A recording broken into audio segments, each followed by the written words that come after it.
Hi and welcome back to another quick guide. Today, I'll teach you how to protect your privacy on Facebook.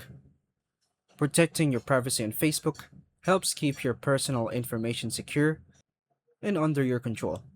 Adjusting the right settings can limit who sees your posts and contacts you. This guide will show you how to protect your privacy on Facebook using your Android phone.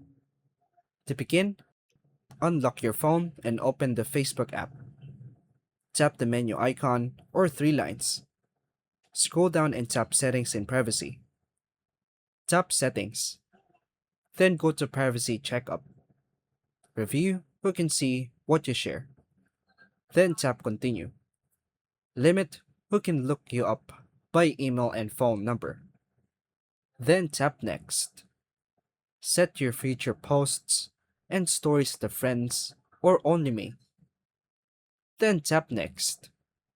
Enable Review posts you're tagged in. Then tap Next. Tap Next again, and it is all set.